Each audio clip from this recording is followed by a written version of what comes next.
Welcome, welcome to Satsang.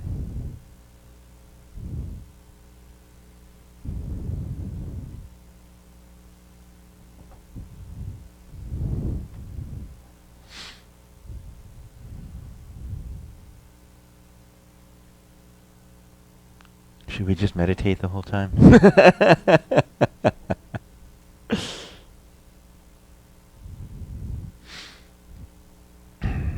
Let's start with this week's meme.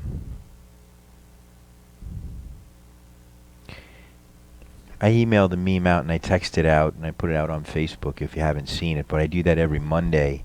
I send out something that says what's happening this week to keep you informed. And I always send out a thought for the week that typically I want to pull into Satsang, but sometimes that changes. But when I'm working, I usually work with students on Mondays and Tuesdays, and so if there's a theme that's coming up on Mondays and Tuesdays, I'll bring that into Satsang too. I want to speak to what's going on in the consciousness. But this is pretty aligned with that. Maybe a good place to jump off. It says, remember in your practice to always observe yourself, your mind really, without judgment. Most of what unfolds in the mind is conditioning and habituation unconsciously expressing itself. It is your mind's programming. Students are far too hard on themselves, always expecting themselves to be perfect. Forget that. Mistakes are the most important experiences that you'll have. They give birth to wisdom. Embrace them without judgment. Bring consciousness to that which is unconscious. That is how you become the conscious creator of your life. Thank you. I'm going to say it again a little quicker. Remember in your practice to always observe yourself, your mind really, without judgment. Most of what unfolds in the mind is conditioning and habituation, unconsciously expressing itself. It's your mind's programming. Students are far too hard on themselves and always expecting themselves to be perfect. Forget that. Mistakes are the most important experiences you'll have. They give birth to wisdom. Embrace them without judgment. Bring consciousness to that which is unconscious. That's how you become the conscious creator of your life. Well, there's a lot in there. So let's start from the beginning. Remember in your practice to always observe yourself, your mind. This is the first place where people get tripped up.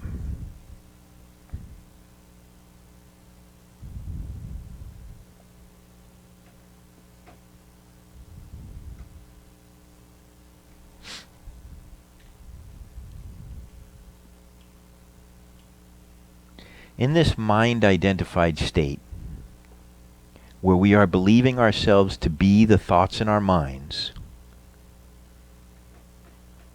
it's a bit of a leap for a beginner to realize themselves as the one that is aware of the thoughts in the mind.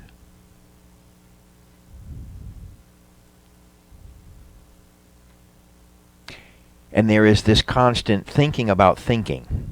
That's what starts to happen. And you're trying to think yourself into right thinking. That's a disaster.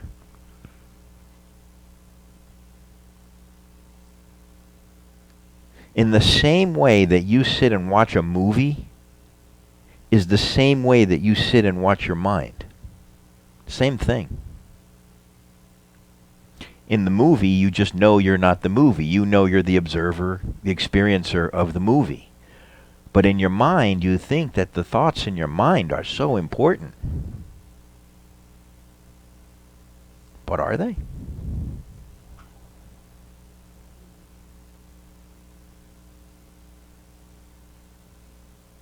You only suffer what happens in your mind.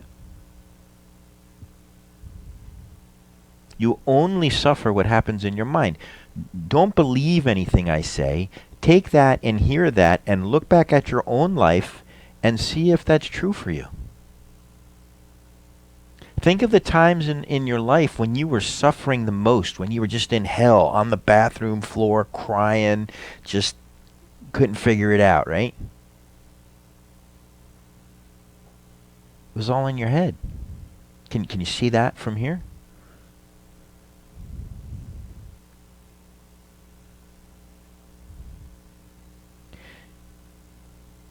When you begin to realize that your thoughts are not you, when someone even just comes and interjects that observation into your mind, things start to get wobbly.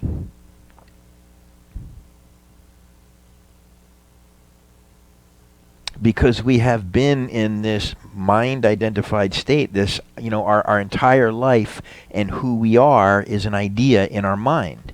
And now we're saying these ideas don't matter. Your mind is not going to like that. But I really want you to begin to truly realize yourself as the observer, to observe your mind and without judgment of your mind. In other words, just watch the circus and eat popcorn. It's a circus. If your mind is anything like my mind, it's just a three-ring circus going on in there. True? You experience that? Don't worry, I'm not going to ask you to share any of your weird thoughts, okay? Just so I don't have to share mine either, all right?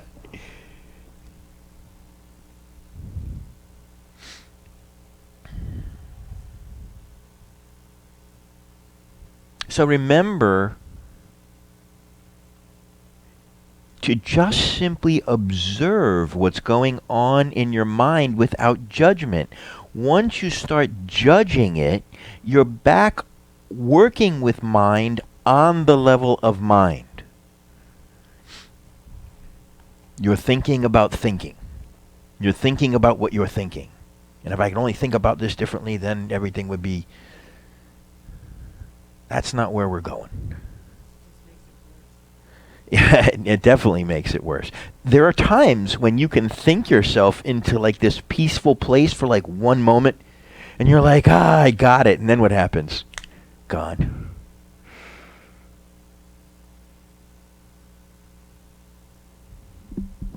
When we pull apart the mechanism of the mind, okay, we see that there is an observer, that there is the attention, like a flashlight in a dark room where you shine it, that's what you see, and the observed. Okay? Outside you, this is easy to see. You look at a tree, I'm the observer of the tree, I'm bringing my attention to the tree, I experience the tree, take my attention away from the tree's no longer part of my experience. It's the same thing inside you. Use the same perspective. I want you to begin to realize that in the same way you're observing what's outside you, you're observing what's inside you. Same exact thing. You are the observer of the thoughts in your mind. Jordan?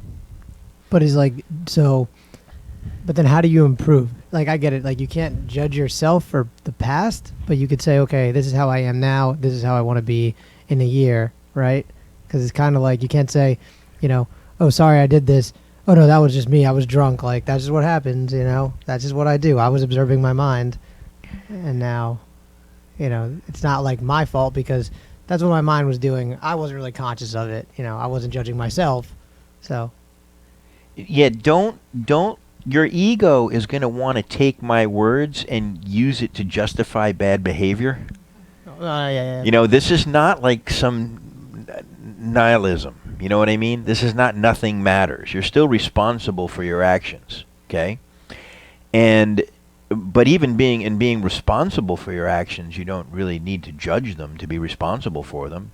You know, if you got drunk and crashed your car or something, you know what I mean, you have to clean that up. But so what exactly though is your question? Can you refine your question for me? Sure. So it's like, you saying don't judge it too harshly, just observe it and don't force yourself into thinking a different way. But if you're saying, like, let's say you catch yourself judging a situation and you're thinking, hang on a second, that's not really a proper way of handling this situation or looking at this situation. But then you should, if you consciously are aware of that at that point, and that's something that you want to improve on, how do you then go to the next step of, you can't just say, well, that's what my mind thinks. I'm conscious of what my mind's thinking, but I'm not going to improve on what my thought process is. You know, If that makes sense. wisdom is extraordinarily obvious.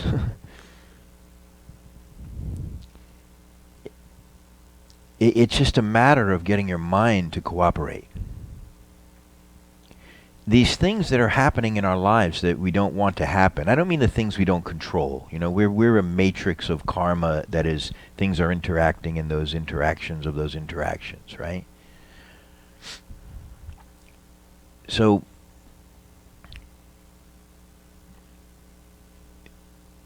what we do control is where we want to hold our attention, right?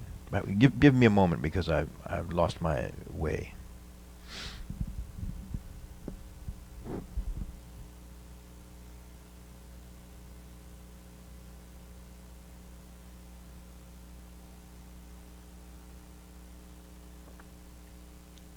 Thinking and wisdom are very rarely part of each other.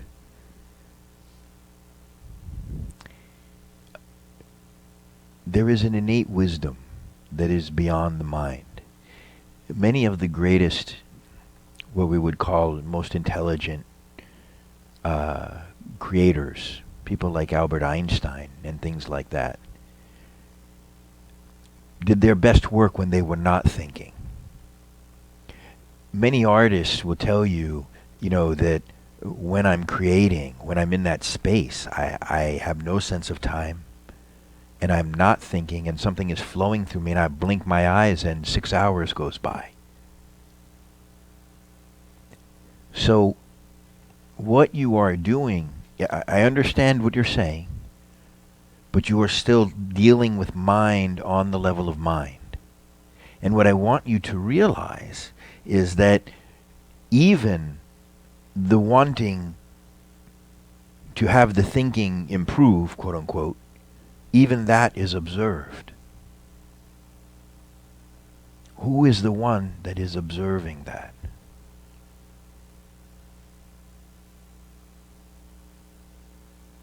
And it's challenging because you live in a world that is rooted in thought. It's a thought world.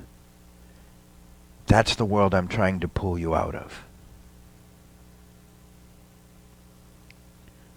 So, yes, on a relative level, on a simple level, you would say, well, I thought about it this way, and, that was not an appropriate way to do it. I want to do it differently next time. That will be part of your everyday living.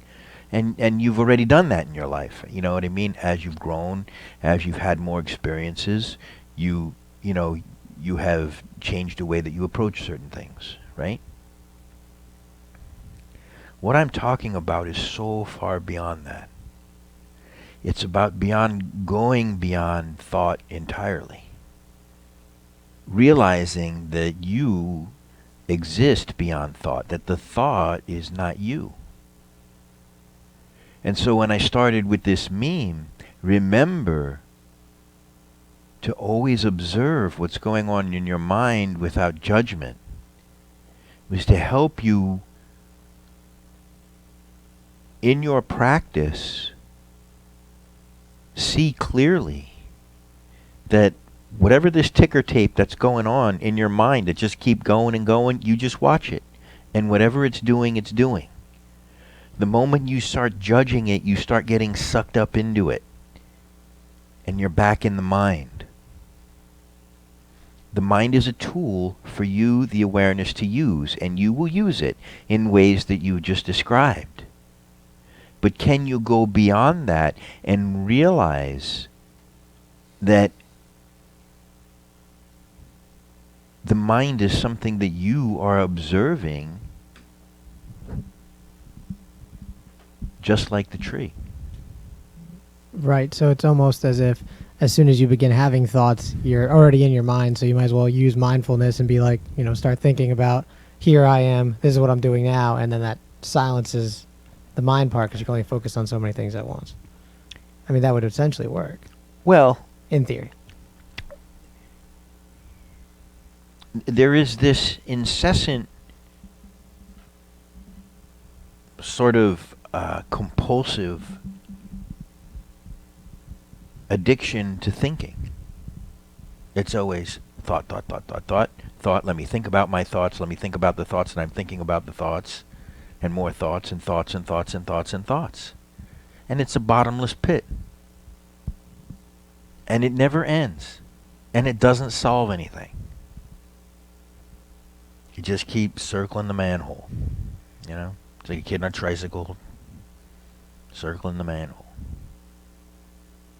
And so, that's why we have the saying at the Peaceful Mind Center that says you have figured it out once you figure out that there's nothing to figure out. The figuring out never ends. And also, I think if you're truly living in the moment, you're not living in your mind anyways, right?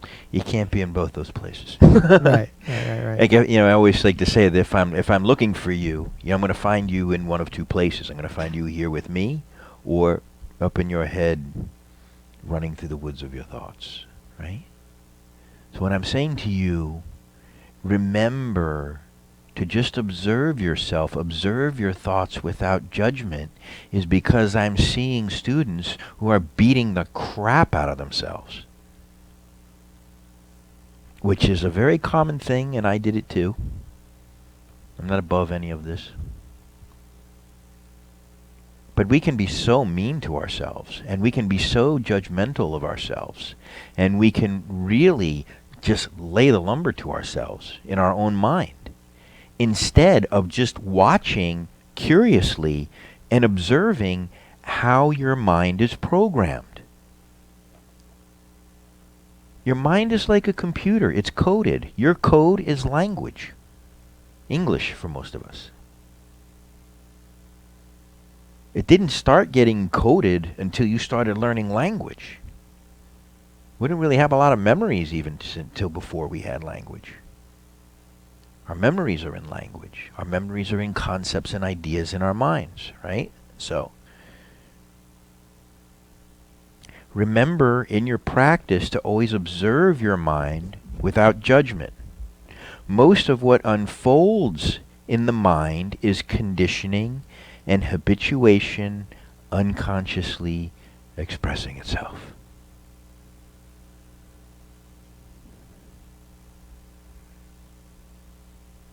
What does that mean? You're on automatic pilot. Good.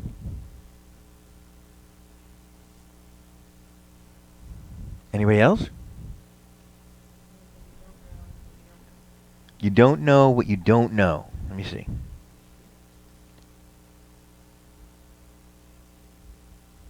Most of what unfolds in the mind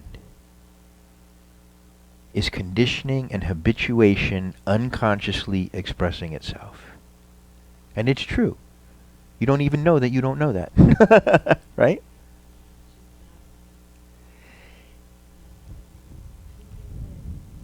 Would you use the microphone, please? I think it needs to be turned on. Where's Sean today? How's he doing? He's doing good. He's at my house. Is he? He might be watching if he is able to tune in today. Yeah, I don't know if I see him there yet, but hi, Sean. Do you think that overthinking and thinking too much is something that's learned as well, like from, our parents and from society, starting from when we're young, or that's inherent in just human nature to overthink and just think too much? I think it's learned. I guess it can be both. I don't know how I could conclusively say either, but it's clearly learned, I would imagine when you take someone like the Dalai Lama, who at a very early age was brought into practice and was taught not to do that, you know what I mean? His mind is probably a lot more settled than the rest of us who grew up with your normal neurotic parents, you know? But the conditioning and the habituation, like this reaches back to what I was pointing to, is that where the conditioning comes from, the mind just got programmed to behave this way. You can see other people's conditioning very easily, right? You know, like some people, like you say one thing to them and you know what the first domino, you know everything they're going to do after that. And it's so obvious. And you're like, here it is. But they're not aware of it. So you have to begin to understand that you are a programmed, conditioned robot. And you're just acting out your programming unconsciously.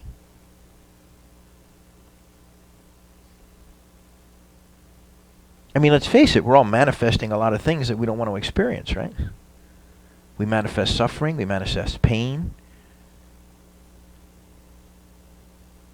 So we know we're not doing that consciously. And so what I'm saying is, observe the mind without judgment. What's arising in that mind is not you. You are the one watching it. What it is just a bunch of programming that's acting itself out.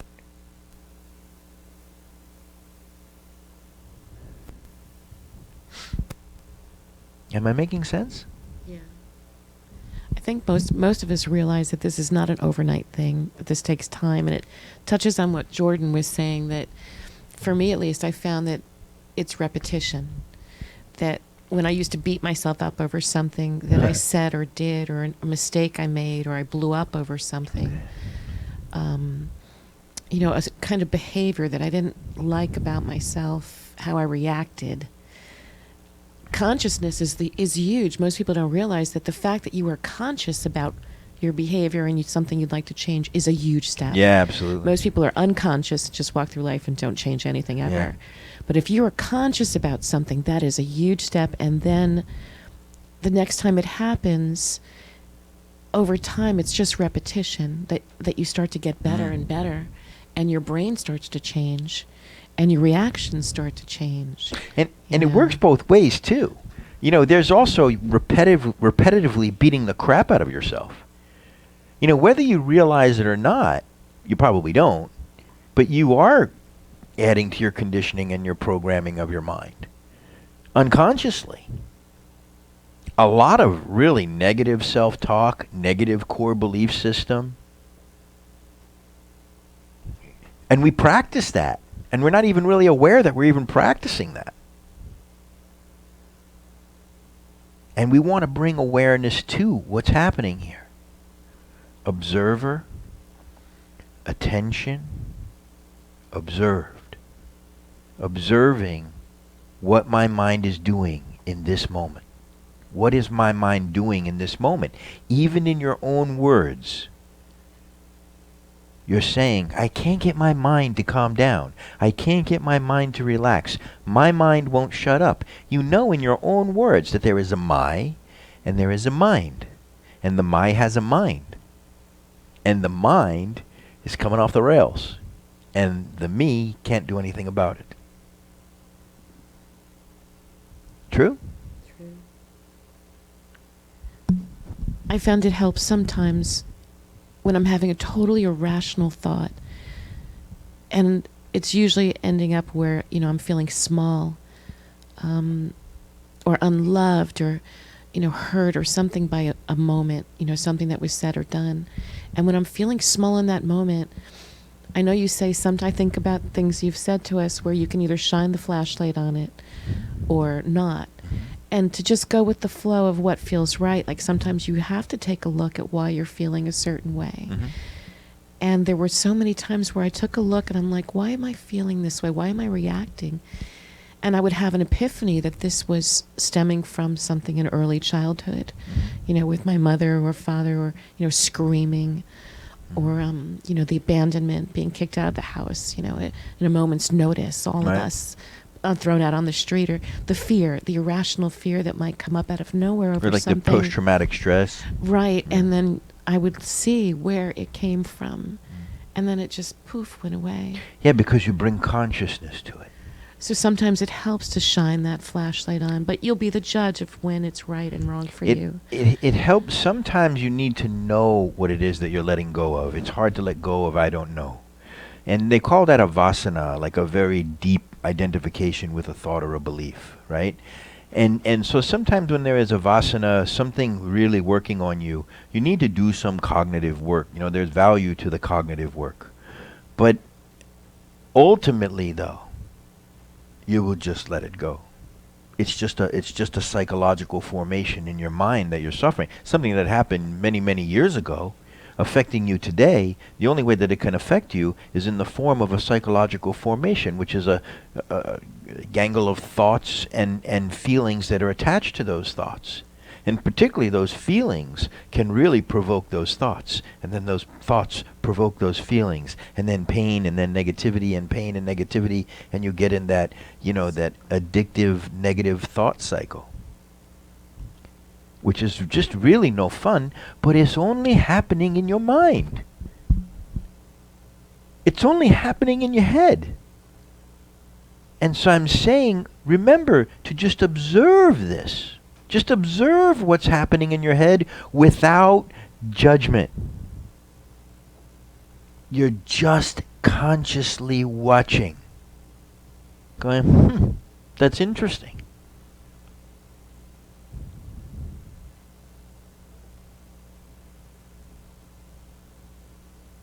We're starting to make sense of this human experience, of what it is to be human.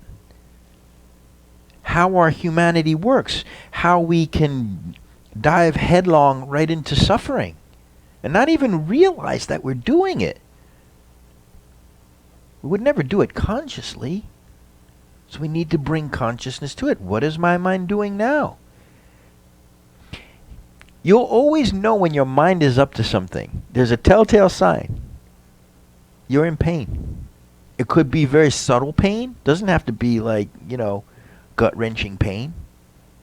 You'll feel the discomfort. You might not be able to recognize what's going on in your mind, but you'll feel it first. You'll know it. It'll be like, bam. Somebody said something, you're talking to your mom. She says some garbage to you. And whoo.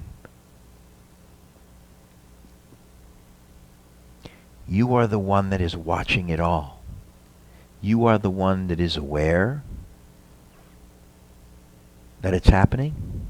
You're the one that brings your attention to it, and it can become more intense. You're the one that can take the attention away, and it disappears. You're not the thoughts. You are the observer of the thoughts. You are the one that is aware of what's going on in your mind. You've probably said to yourself, why are these thoughts here? I don't want to think this. These thoughts hurt me. These thoughts are terrible. I don't like these thoughts. Right? You're seeing it. Like, I'm just dusting it off for you.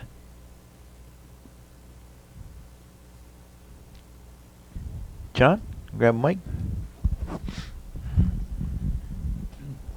So, I'm pretty well versed in that and understand it and believe it and accept it and so forth, as, Don't believe it. Well, yeah. Experience it. Today I had a different situation, and it was involving anger, which I know we're born with emotions. Mm-hmm. I ended up ending the day with the thought that anger and frustration are a useless emotion.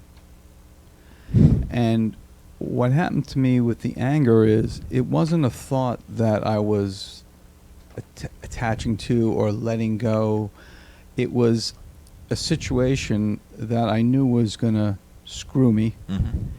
And by being angry, in reflection, I got two things. By being angry, that was kind of my defense against taking the hit, which was going to cause me harm. Mm-hmm. But in the end, I was exhausted. Yeah. And I said to myself, that didn't do you any good. the problem didn't get solved, and the reality is you're going to be screwed. Yeah. So I didn't have to get angry over any of it. You just have to accept what's coming at you, be it technically bad, uncomfortable. It was another scenario where reality trumps everything. Yeah. The issue that's happening could create the worst possible outcome for me. Mm-hmm. Yet I have to say that's what's happening now. Yeah. And I can't be pissed about it. Right. Well, you could. I could and I was. Yeah. But in the end, you just got to take the punch to the stomach, feel the pain, Mm-hmm. and move on from there. And here's even the wisdom is that somewhere in our minds, we think that getting angry somehow buys us what we want. Like if I get angry enough about this, it will change. But you're realizing that all that anger and worry and upset, all that does is ruin the moment that you're in. And it really has no effect on anything, and it doesn't have you feel the way that you want to feel. But that's why that comes up. If I get It felt like a defense. It felt Yeah. like the only thing I can do, and it was very animalistic. It wasn't thought Yeah, out. It yeah. wasn't. I knew that if this is not correct, rectified, I'm screwed. Yeah. That was the reality going in. Yeah. I thought my anger would give me an edge or somehow help me accept Yeah. the screwing I was going to get. Yeah. And at the end of the day, I didn't get the thing to work. The issue's big, hanging out there, and by Right. tomorrow the opportunity will be gone, Right. and that's life. Yeah. So I'm thinking, anger emotions are not useful. Frustration emotions are not useful. Many emotions which we're born with, love and all those other things. Mm. If anger is one of the emotions like thoughts Mm-hmm. that we don't really need, Mm-hmm. do we need any emotion? Can we selectively choose which emotions we want to experience, like love? But if I know that so many emotions, fear, worry, anger, frustration, are useless, they seem very natural in the way they came up in me. You know something? Enjoy your emotions. Don't. Just the sweetness of being human. I had said I got to laugh at I'm getting screwed, and I got to laugh about it. Yeah. I mean, here's the thing. What's happening outside you, something that you don't control. What we only ever want is peace and joy. You know what I mean? Anger, those negative emotions take away our peace and joy. So now, in addition to getting screwed, you're saying, hey, wait a minute, I got a few more things for you. Here's my peace, here's my joy. You know what I mean? Take that too. Here's a little happiness. I got, you know what I mean? And you throw that in the garbage too. And you're just watching, but you see what you're doing. John and I have been studying together for a long time. What was it, like 10 years or something? 8 years? And, over time, you've been able more and more to do exactly what I'm saying here. Observe your mind, and you're observing. Even the anger comes, and like this is where wisdom comes in, Jordan. Wisdom comes in from clarity. John is looking at that. He's saying, yes, I'm angry. I even understand that I'm angry, but this is completely useless, and all it's doing is making me feel bad. So, wham, I let go of it like a hot coal. And then you stop suffering that experience. There's a very interesting saying. I can't remember where I heard this. I don't want to take credit for it, so someone said this. I think it was Maharaji was talking to a student about suffering.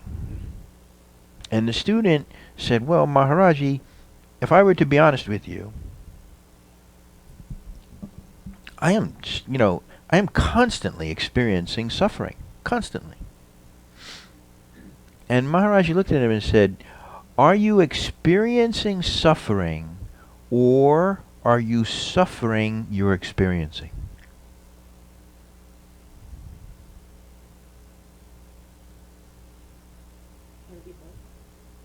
Just marinate in that for a second, because you might have a real aha moment, some of you. Didn't get the aha. He said, are you experiencing suffering, or are you suffering you're experiencing?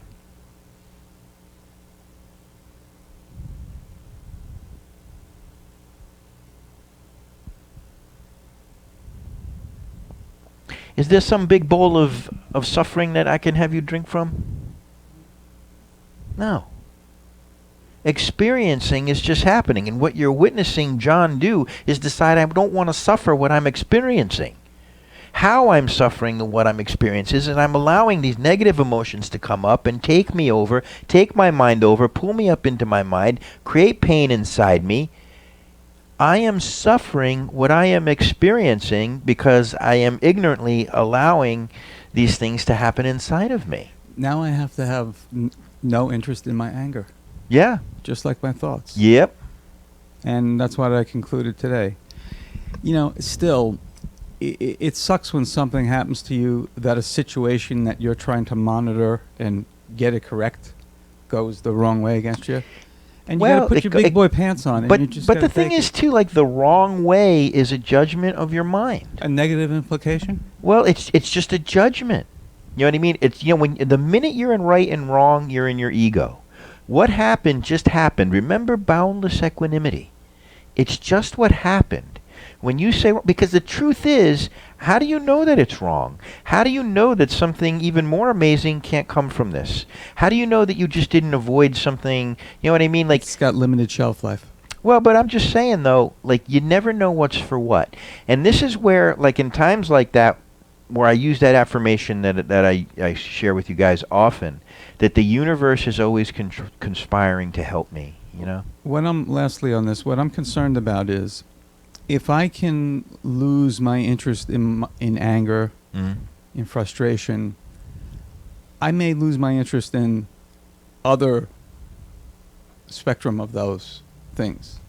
Yes, you see, I'll come to you next. I just wanted to say Sure. it's kind of too simple, though. Would you because I think do me a favor? What we do here is we direct your comments toward me. I just try to cut the I wanted crosstalk to down. ask you, aren't the emotions connected to chemicals in your body? Isn't it too simple to say that you can just head things off like that? Yeah, but where do the chemicals come from? You know what I mean? They're all mind thought. generated. You know what I mean? But I mean, if you're feeling anger, obviously you're feeling, there's chemicals in your body that make your heart Mhm. race and your Mhm. palms sweaty and you get shaky. Oh, yeah. And you get shaky. I'm shy on that. Yeah. And you get shaky and everything. But, feelings of emotion, emotions of love and happiness or being proud of someone cause different emotions in your body that are wonderful and healthy. And you wouldn't want to. But what is your question, though? Well, Like, no, what my is your- question is it too simple to say you can just eliminate emotions from affecting you Well, completely? I don't, completely, I don't think we ever get to escape being human. You know what I mean? And we don't, whenever we're talking here, don't take things to any extreme end.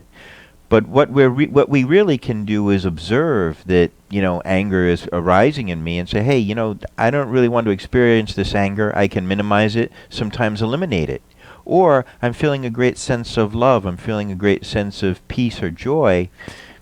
And really imbibe that and enjoy that. I'm not saying don't enjoy that. This is not like let's become a robot and not be human, But there is a difference between the psychological formations that create these feelings. There's some chemistry involved in that too, right? But then there is the peace and joy of simply being that is not really an emotion. It's what you are.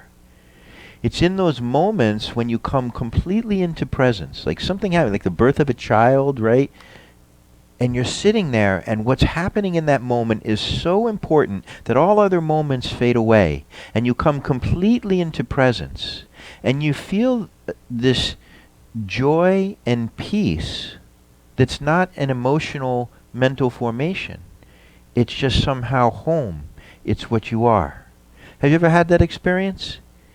It's ineffable. You have to experience it for yourself, and this is the experience that I'm trying to point you to. Because once you start to experience directly what I am describing to you, then you hear my words very, very differently. That peace and joy, the peace and joy of being, totally present in the moment, absent of mind, is just what you are. You don't have to become it. You can't become what you are.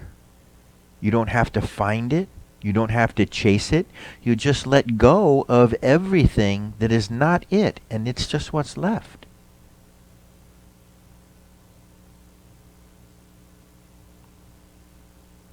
And most of us in here, I'm sure, have had those kind of experiences. We call it like a Satori experience in Zen Buddhism. Tom, it got me back to that thought about years ago. You told me I'm just okay with anything that happens. Mm-hmm.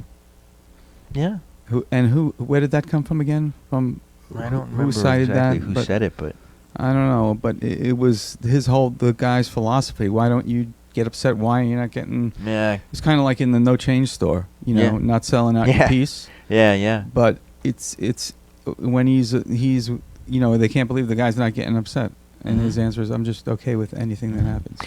Remember that what satsang is about is just about having a fun life.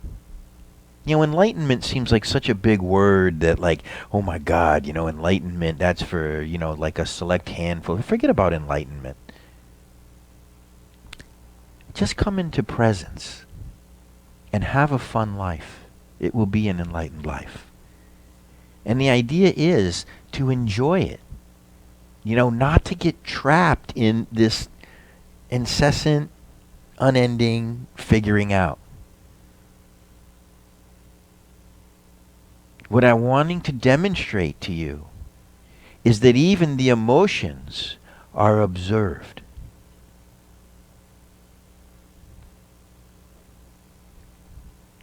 Who is the one observing? That one cannot be described in words. The moment you describe that one in words, you've made a mental concept out of it again. And when you lose this identification with mind, lose this identification with body, and realize the self, now you're free to play with your humanness. And enjoy your humanness, and enjoy your emotions. You can even enjoy your anger in a way just that it's an expression of your humanity.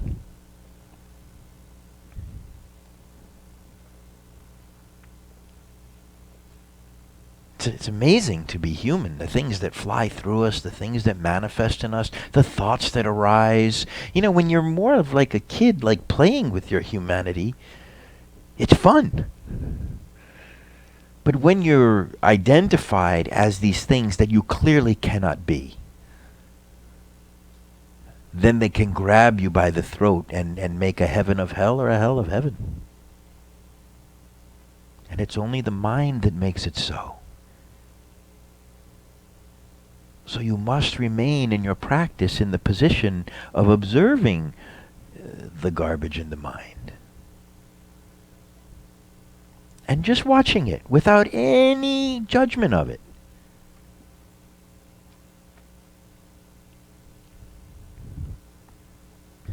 And the emotions that come with those psychological formations. You observe those too. Look at what's here now. So what?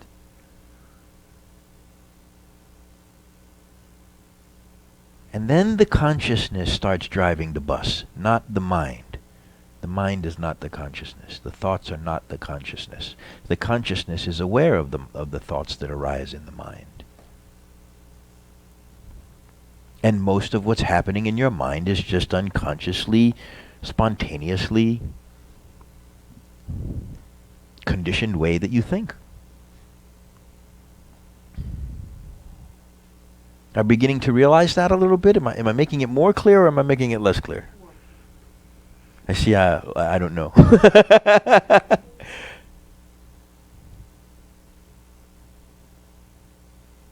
Yeah, and understand that I am taking a sledgehammer right now to your world. Just know that. And I am smashing it to bits on purpose. And your mind is going to resist every bit of that. yeah, right. A little chisel and a little, like more like making a wedding cake kind of.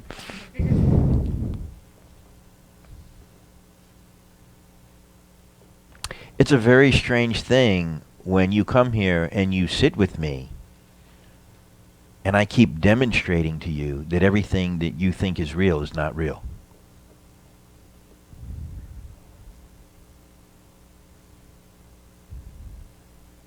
And you don't want to be wrong. Like, but I know what he's saying, but can't be.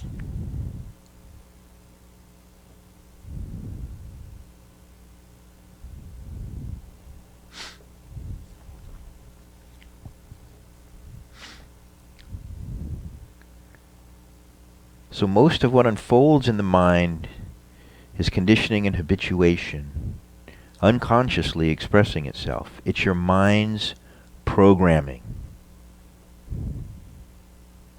It's your mind's programming. It's your mind's programming. You're observing your mind's programming.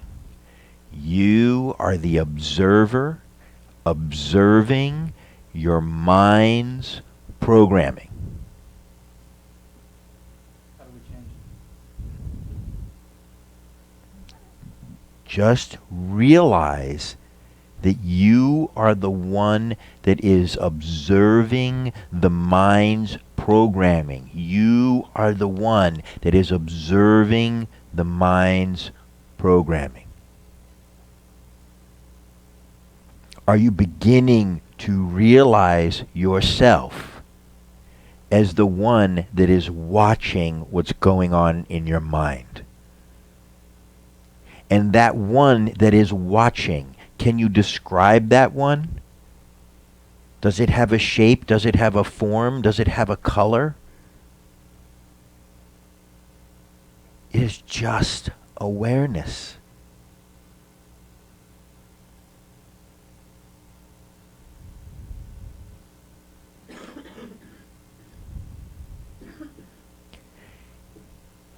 Your whole world is your mind. Your whole world is your mind. This is why we hear every week studying the mind.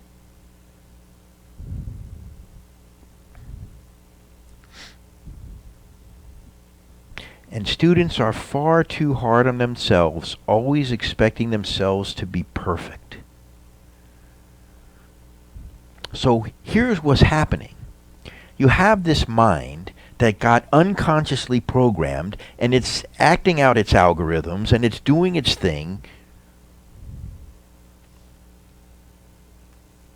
And then on top of that, it's getting upset with itself for doing that, for doing what it was taught to do. Your mind is doing what it was taught to do. Your mind is doing what it was taught to do.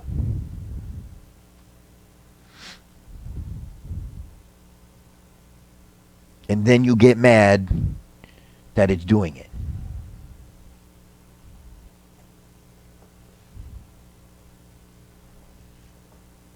That does not make an equation for a peaceful life. But you've got to step into awareness. You've got to step into consciousness about it. You've got to realize for yourself what I'm saying and put it to the test. Am I doing that? How am I doing? What are you talking about?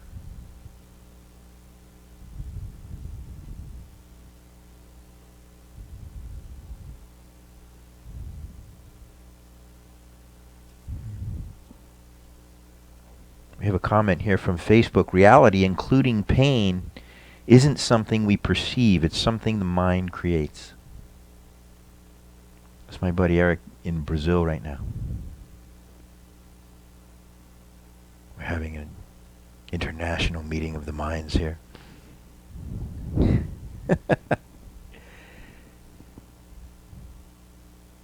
The mind is everything. The mind is creating this experience. I am the one observing the mind. You see, you have to get that separation. And then you can watch your mind, and then you can be like, wait a minute, and this goes back to what you were saying, Jordan. This is what my mind is doing. I don't want my mind to do that. Okay, how do I rewire this? How do I reprogram it?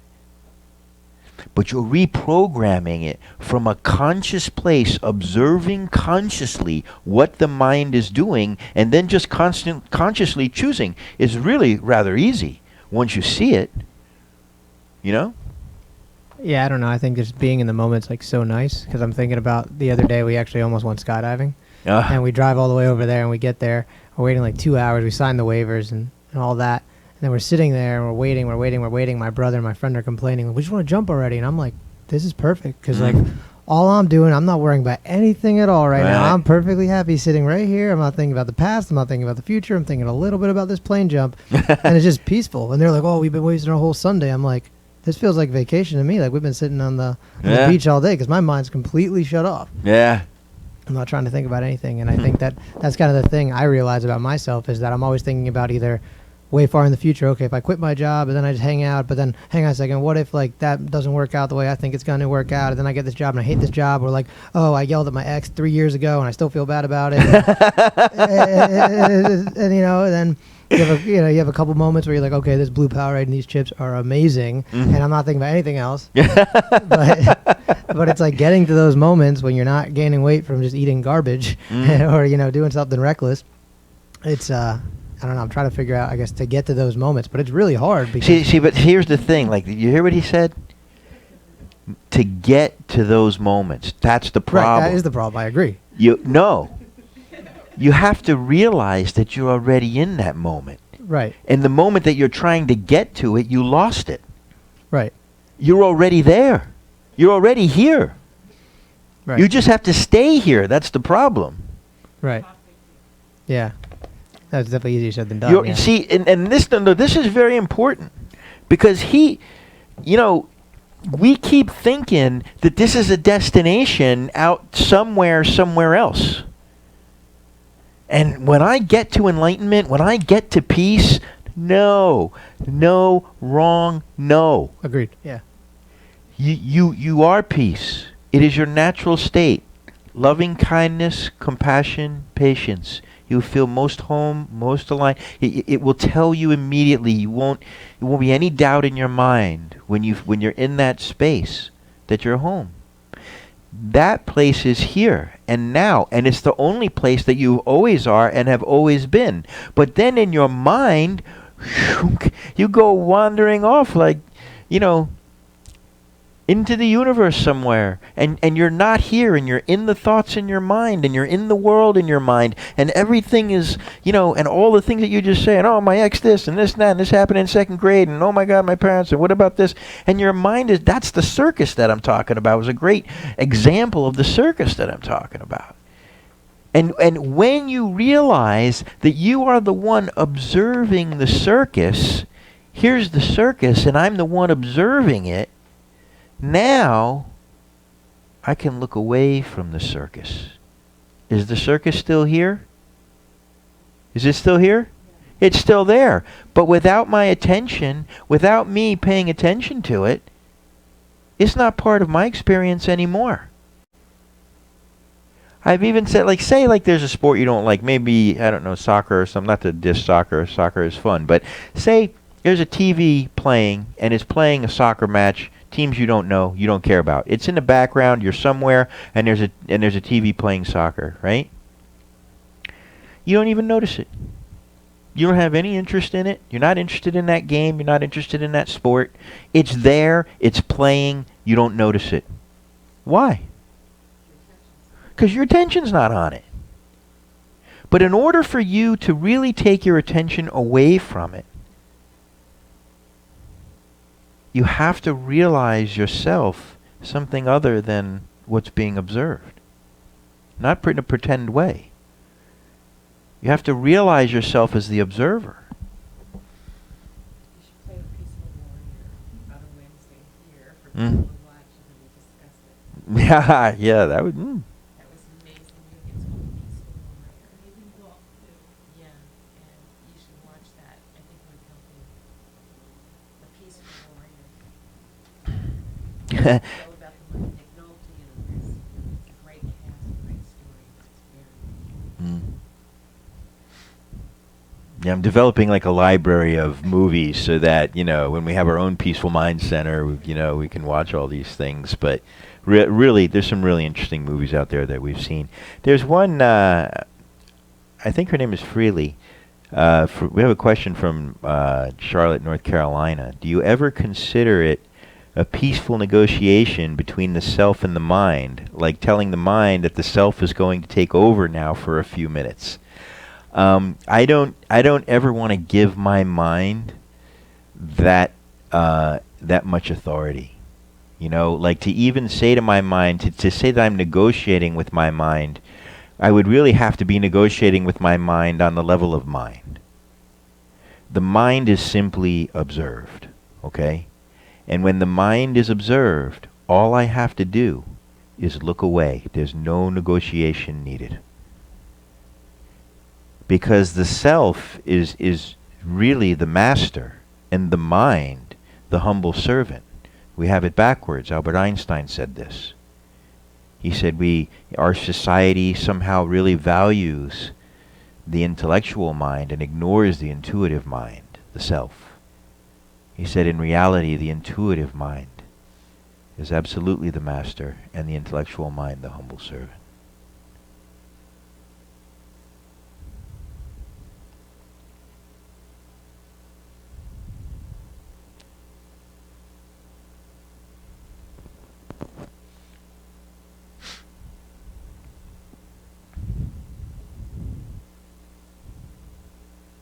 Interesting, isn't it?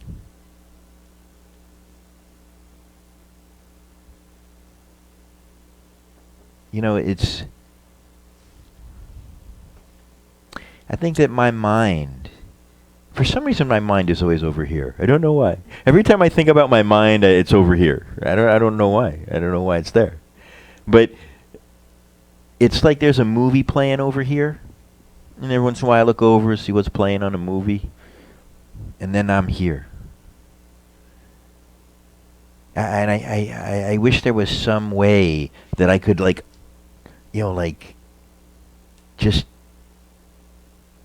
put my head on your shoulders for 1 minute and have you experience it, because then you would be like, wham, there it is.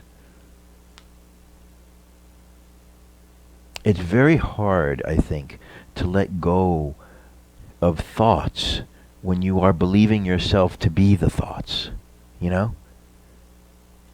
When the thoughts are you, it's like, well, yeah, I understand what he's saying, but these thoughts are me, and I don't, but it's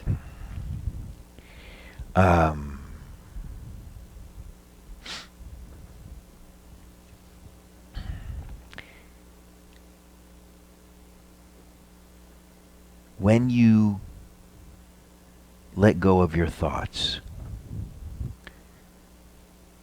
you are letting go of who you think you are. You're letting go of the world you think you live in.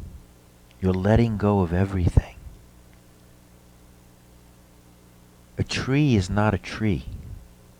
A tree is only a tree in your mind and my mind. It's a concept. The bird in the tree doesn't know it's a tree. It's only a tree in your mind. Understand what I mean by that? It's just a concept, an idea in your mind. Wednesday is a concept.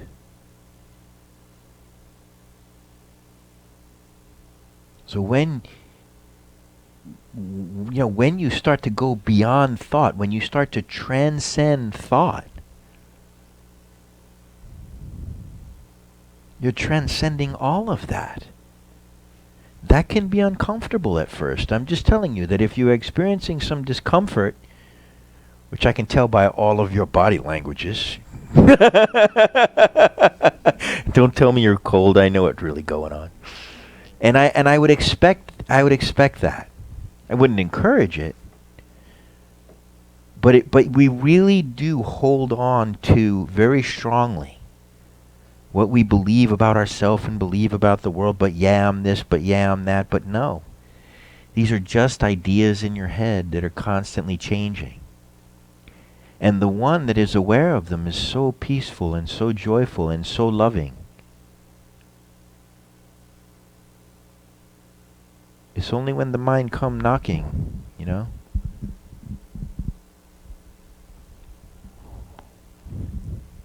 Hello. Hello. So, when you're doing a Vasana and you're letting go of something, like I use this image of a raccoon putting its hand through the bars and holding on to something, and then it can't let go. So it's a prisoner to its own desire. Right. And when you finally realize that's where you are and you're going to do the Vasana, let go of it. Mm-hmm. You know, to find that you're happy, joyous, and free without holding on to that is a great place to be. And then moving forward, because that is the familiar, the habitual. You might have somebody who says, but here it is, you know, so you say, this is the tree, here it is. Right. If you bring your gaze away from it, it's not there anymore, but it is. So now the pattern exists that you're, let's say, drawn to other people who are going to say, but here it is, but here it is. So I guess my question is, how do you break that pattern and then start investing into what you don't know? If you don't know what you don't know, how do you enjoy that freedom away from it and bring your attention to something else, You have to be conscious of it. a new learning? Well, you know, like most of that stuff that you're talking about, like the holding on, the being attached and stuff like that, it happens unconsciously. Why? Because how do we know it's unconscious? Because it's not comfortable. It's a source of suffering. We would never create suffering for ourselves consciously. We wouldn't say, hey, you know, if I stay attached to this person or this thing, I can really suffer really good tonight, you know, so let me do that. You know, it's not what we, you know, you have to bring conscious awareness to what is unconscious. And then from there, it's quite simple, you know. You become conscious that you're holding on to a hot coal and it's burning your hand, you're going to let it go immediately. But this is exactly what I'm talking about when I say remain as the conscious awareness, the observer of your mind. Just watching what your mind is doing. Because, you know, all of this craziness that we experience at times, the mind is creating. And I'm not saying what's happening out there. What's happening is happening. You don't control that. It's what happens inside you in the face of that. That's the problem. That's what makes it a problem. But this is really good news. Because when you're realizing that, wait a minute, I have a lot more say in this matter than I thought, I just need to practice and become aware, you get to decide whether you suffer or not. Whether you're experiencing suffering or whether you're suffering you're experiencing. You know, you're having an experience. Don't suffer your experience. What's the point of that? Could there be anything more foolish? And don't take this to an extreme. Look, someone you love dies or you lose a romantic relationship or something, you're not going to be happy. But you can really still have peace with it. You don't have to suffer it. Sadness is not suffering. Sadness is a catharsis. And it's okay to be sad. And you allow yourself to be sad, and you can even have peace with that and even joy with that human expression of, wow, I love that person so much. This is the way that I feel. And I'm letting go. It's a natural human reaction to loss. But you don't have to suffer your sadness. You don't have to suffer what you're experiencing. The reason that you suffer what you're experiencing is because of what is unconsciously going on in your head that has been randomly programmed unconsciously your whole life. You see? What happens, you know, when you realize you're the raccoon with your hand through the cage, the moment that you realize that, the jig is up. You know, I'm doing it again. And then it just falls apart. That just won't remain in the light of your consciousness. Your consciousness just won't ever agree to it.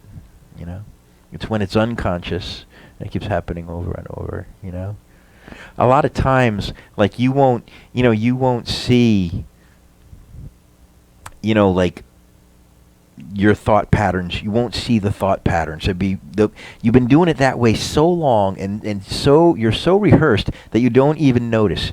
But what you will notice is that you keep getting the same result that you don't want. That's what you'll notice. That will be your clue to be like, I'm thinking that way again somehow. I can't realize how I'm doing it, but I know I'm doing it because I'm back in the same circumstance that I didn't want to be in. So something is unconscious is happening over and over again in my mind. Is that helpful? Is that very good?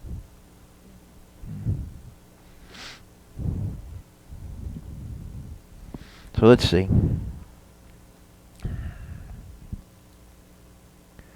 Students are far too hard on themselves. Are you hard on yourself?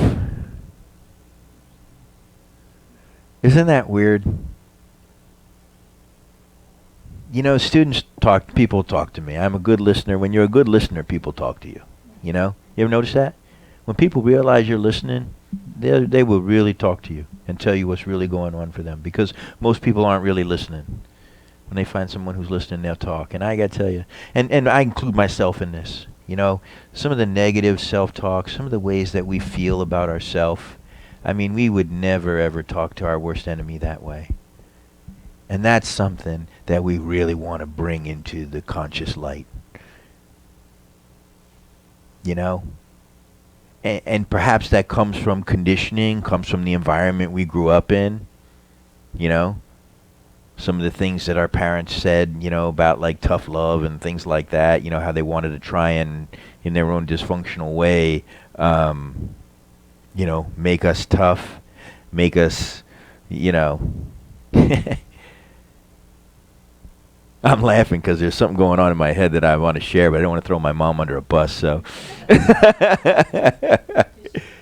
Yeah, no, she's not. But she would say to me, when I was a kid, I have a wonderful friendship with my mom now. But back in the day, my parents got married when they were like 20 years old. So I was raised by kids, and they were just passing down what that got passed down to them. My father, my grandparents immigrated from Italy, and there was a lot of that kind of tough love stuff. And my mom would say things like, "Yeah, you rotten, no good piece of shit. You're never going to amount to anything." And so when you hear that over and over again growing up, guess what? That's conditioning. You know what I mean? And you can say in your mind that I don't believe that, but then you start watching what's unfolding in your life, these unconscious seeds. I had to get really, really, really conscious to all of those things to see how they were affecting me and let them go. But is that negative self-talk, or is that like basically the environment or external of yourself? Because I think a lot of things that I think when I begin processing is really like things that came from an external source, and then you just digest them and then you begin believing them yourself. It's not that you're telling yourself something. It's that like... I understand what you're saying. Yeah. It's both. It's somebody else's thoughts that got stuck in your head. Now they're yours. Right. So they implanted them without your permission, right? Yeah. And now you picked them up. So somebody hitting you over the head with a bat, and then they leave you to bat, and then you pick up the bat and you start hitting yourself over the head with the bat. And it's weird, So I'm going to try not to go on a rant about this because it's something that I need acceptance. I'm doing this thing called the 30-day alcohol experiment. I do not remember the woman's name. She also wrote The Naked Mind. But the fascinating thing, talking about things that negative self-beliefs that you get. So wait, are you going to drink every day for 30 days? Yes, I'm going to see like how insane I get. No, that would be fun though. Unfortunately, I've done that experiment over and over again. And so this is like the anti-experiment of that experiment. The joke doesn't work with two straight men. No, but it just ties it ties so perfectly well, because the whole time I'm like, I'm not an alcoholic. I mean, I only drink once in a while, but it's to the point, kind of like you need the Zen list. It's to the point where I won't drink for 4 days, but then I'll drink, and then 2 days I'm off. And then it's to the point where I have to look at it, because it's like, okay, let's stop thinking, are you alcoholic, are you not? Is it negatively affecting your reality? Yeah. So the thing I liked about this book was that it talked about cognitive awareness and doing it with anything It could be things that negative self-images you've got from the playground, people calling you Yeah. fat, people calling Yeah. you stupid, people calling. But this is about your behavior. Like, okay, like Jordan said, like, where did you get this behavior? So you list all the things down. This could be with anything, but like, why do I like drinking? Well, like, or what are my feelings around drinking? It relaxes you. Where did you get that? I mean, you watch TV, you watch parents. I mean, sex is better when I'm drinking. Where did you watch that? Or I don't feel guilty. I can be myself. I'm more imaginative. You know, like, so a lot of that stuff isn't even my experience. It was literally happening before I was even old enough or was drinking. But it's in my head. Yeah. And somehow that may pair with my experience. Okay, well, then I do drink after work and I do feel relaxed. Okay, but then, so you kind of do all these things. But then it's like the cool thing is the experiment is observe yourself, don't judge. Like, don't say this is bad, don't say this is good, but then read about every week you get a fact or something, or a day. And then also you like compare it to the reality. So like, okay, in reality, okay, yes, I could say I might be relaxed when I'm drinking, but the next day I didn't get the stuff done. So now I'm anxious and I'm tired and I'm grumpy. And then I've pissed somebody off that now I'm like thinking, oh my God, I pissed this person. So you like destroy yourself for that, like, what, 2 hours of being relaxed? And I just love it because it's like when you're talking about vasanas or you're talking about unconditioned behavior, this is the thing that I just want to go with the most thing about, that I do think sometimes it helps to be conscious of the unconsciousness. Not to go crazy with it, though, but if you can do it in an observant, non-judgment way of saying, does this work for me or not? Not is it good or bad, or am I alcoholic or not, or like, just is it really working? Like, let's really look in the long screen, am I really like having creative, awesome sex, or do I just like, it's so sloppy I don't remember, so the next day I'm like, yeah, man, telling my friend, that was awesome, what did you do? I don't remember. I couldn't find my shoes, so you know what I mean? Like, it just, no, people do it all the time though. And then, but the thing that what I really loved about this whole idea was also that, like, and it's the same thing with meditation or Jenny talking about going to the gym. It's like, then I beat myself, like, why, this is not a big deal. Like, why can't I just stop doing this behavior? Like, it makes perfect sense that, like, I know cognitively at the end of this experiment, it's going to be like, duh, like, yeah, of course, like, none of this is true, or it's societal, or it's something I've decided is true that's not true. But what I loved about her is talking about how difficult it is that these are so unconscious for so many years. Yeah. That what happens is you go to work and you have a job and all your patience is to do, even if you want to be present, is just to be present all day. So you come home and you don't have that patience anymore. So it was so clear because she was talking about the importance of having a clean space, having like that you have to set yourself up to have the willpower almost to be present, because it takes like focus and dedication and attention. It's not just like, okay, I'm going to be in the present moment. It's like you have to remind yourself to be in the present moment. And then to have the non-judgment and be observant, and then to do reality checks. Like, is this for things like that, for unconditioned behavior where you want to change, or for vasanas, or, disbeliefs that are negatively impacting your life. Yeah, it's that's so apropos to what we're talking about. First of all, when you leave judgment out, there's no this is good for me, this is bad for me. You know what I mean? When you leave judgment out, you leave the mind out. Well, not is this good? Is it good or bad? Is it helpful or not helpful? But not am I good or bad? Not like is there something wrong with me? Let me just complete the thought. If the moment that you stop judging, you leave the mind out. Why? Because that's what the mind is constantly doing, is constantly judging. When you say, just try this for one day, say, I'm not going to judge anything for a day. And your mind is going to be like, well, what am I going to do? Because when you don't judge, the mind is out of it. Now, then the next thing is awareness. Right? You're bringing consciousness. You have a program and you're just bringing consciousness, right? And you're saying, is this the desired effect that I'm wanting to have? Because if we want to have a peaceful mind, we don't focus on a peaceful mind, okay? We focus on the causes for a peaceful mind. And so what you're asking yourself is, well, I want to have peaceful life, peaceful mind. I want to be present in the moment. What's causal in that? Is this causal in that? You experiment. You drink, you realize no. You don't drink, you realize yes. And I quit drinking 25 years ago. And the reason that I quit drinking was because I was experiencing dysthymia, which is a mild form of chronic depression. They put me on Paxil for like 6 months, which I absolutely hated. That was the only psychotropic medication I ever took. And I really didn't like it at all. And someone told me that alcohol was a depressant. And I said, well, I don't want to be depressed way more than I want to drink alcohol. And I just stopped drinking alcohol. Fortunately for me, it was easy. And every day since then, my life got a little better, a little better, a little better, a little more conscious. It was just amazing what it was like without that stuff. And, and it was the same kind of thing. What I realized consciously was that alcohol was not leading me anywhere I wanted to go. So what was the point of this? I don't understand. And how did it happen? Well, my parents drank, so I drank. It was like anytime you were having a picnic or a party, it was like, hey, let's go get a case of beer. And it was like, it seemed like fun always began, with a beer. It was like, okay, well, let's get a beer and then we'll decide what's fun. And it was just a something that I fell into culturally, and, when I very fortunately, through my own suffering, it was my pain that motivated me, became very conscious of how that stuff was affecting me and how I wanted my life. We don't ever have alcohol or anything like that at any of our Peaceful Mind Center functions. We are always very conscious, very present to one another, and we leave that stuff out.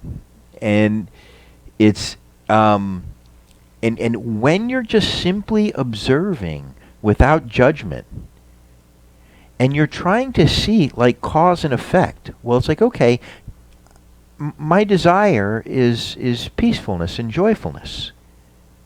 Well, is what I'm doing now moving me toward that, or is what I'm doing now moving me away from that? Or is it a distraction? Or same thing, or is it a distraction from that, which is the same thing I think is moving away from that. Can I just go back for one moment? I almost didn't bring up the whole alcohol thing because I don't want it to be about alcohol. The thing that was so cool about this, and not that what you're saying isn't true, and obviously I'm doing this experiment, so it's true, but it was more that I realized that the same judgment I had, or the same problem where I would be like, why can't I stay conscious? I've been with Tommy 9 years now. So why am I like the kid in the back that's like, I think I get it now. No, I don't. Yes, I do. No, why can't I stick with it? Is because it's so conditioned for you not to think. As you said, we're so programmed to be unconscious that it really, do you see what I'm using? It almost like a metaphor, not for even drinking, but for anything, even not thinking and not being cognizant, not being present. Okay. Yeah. That's not what I want to say. Not being present. That instead, like, I was still beating myself up about it. Like, why can't I be present? Because you're so conditioned to not be. And that if I spend the whole day working with kids with extreme needs, when I come home, I don't have the patience to be present to my own thoughts. But if I can be like, okay, well, what happens when I'm in the now? I feel better. I'm not stressed out. I sleep better. I'm a better person. And if I start thinking that way, you know what I'm saying? Observing the effect of it rather than judging myself for being like, I've been going with the Peaceful Mind Center for 9 years and I've, like, why can't I? And so I was using almost like her approach and how she was talking about it to say, not that, I still think it's good that, think about things that don't work for you, whether it's alcohol or whatever addictive behaviors or vasanas that hurt you or whatever, but that it was weird that I could actually apply it to my difficulties staying present. So I just wanted to... Yeah, no, I don't want it to be just about, I don't want this like an AA meeting or something. No, I get that. I just always like to take the opportunity to just crap on alcohol. Because, if you're trying to be present, and I understand exactly what you're saying, and it's a wonderful example of exactly what I'm trying to describe, And if you are, wanting to stay present and be present, you know what I mean? Those mind-altering things are not going to help. They take you out of being present. But your point is very well taken. You know what I mean? I don't talk about that stuff much, but whenever the opportunity arises, I do like to point it out. It'll make your path much more difficult. And you'll figure that out on your own. But let's see. Oops. Mistakes are the most important experiences you'll have. They give birth to wisdom. Embrace them without judgment. Again, without judgment means leaving the mind out. There's no need to judge yourself. Bringing consciousness to that which is unconscious. That is how you become the conscious creator of your life. I hope you guys read these memes. I put a lot of thought into them. But I mean, like, what'd you say? I like the last week one about TV. Yeah. I'm laying this stuff in your hands to try and help you see more clearly what you're up to in your spiritual practice. Because I think that's the hardest part about spiritual practice, is knowing what to practice, right? And so, Dawn, what you've done is you've just sharpened your practice. You know what I mean? You're using this program, but bringing it completely into your practice. I'd be very interesting to see. I think part of the reason why I wanted to talk about it was like, maybe if I actually say it. 'Cause every day I'm like, well, okay, tomorrow. Yeah. It's just like my first day off. I get one day off. Uh-huh. Days will just feel longer. But and even notice what your mind is doing there without judgment. You know what I mean? It's the last thing that I'll say on that subject, and then we're going to have to get to our meditation, because we could talk all night about this, and I would love to, but I know you all have to get home and get to work in the morning. But is that when I stopped drinking and acting out in those ways and doing that crazy college kid stuff, I had to reinvent fun. Like, it was like, okay, it's Saturday, I want to go have some fun. What does that even mean for me? Because life is about fun, and satsang is about fun. That's why we have our adventure club trips and our little trips in between now we're starting too. What's fun for me? And for a long time, that was a weird thing. Like, I just didn't know what to do. I was 26 when I stopped drinking. So all my buddies were still in high gear. So the comments that I had to, live through, but then they realized I could be, the designated driver, and they had use for me, and it was cool again. But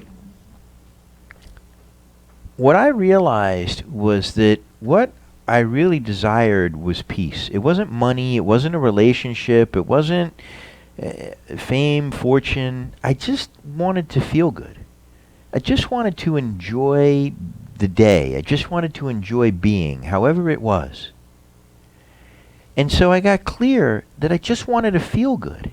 And so I started going through my life, column A, column B. This makes me feel good in a healthy, lasting, way. And this doesn't. Smoking, gone. I used to smoke, gone. Drinking, gone. Eating right, here, good. Exercise, good. Yoga, good. Meditation, good.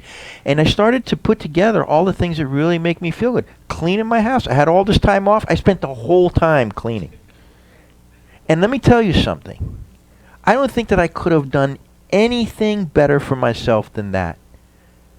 I mean, managing this whole Peaceful Mind Center, all the video, all the audio, all the stuff that I have to do, I got tons of different equipment, tons of different things that need to be managed and thought about.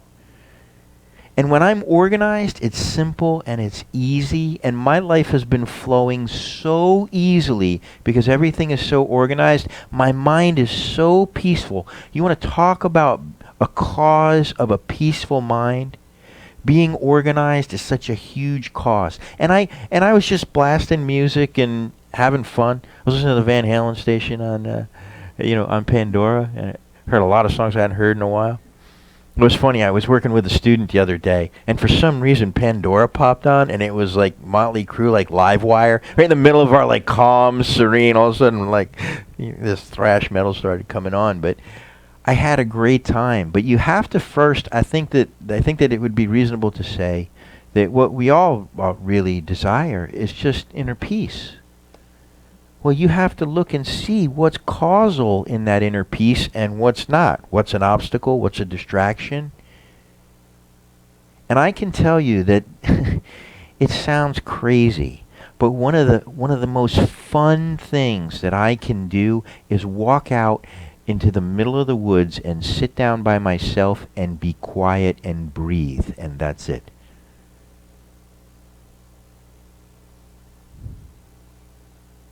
And it's so beautiful. When I am in nature, it is so fun for me. Why? Because I feel so at home inside. And so when you realize that your desire is just simply peace, well, guess what? You already are peace. You just have to get rid of everything that's not peace. And peace will just be there. And how you define fun will change. And you will need very little. I have a very simple life. Very, very simple.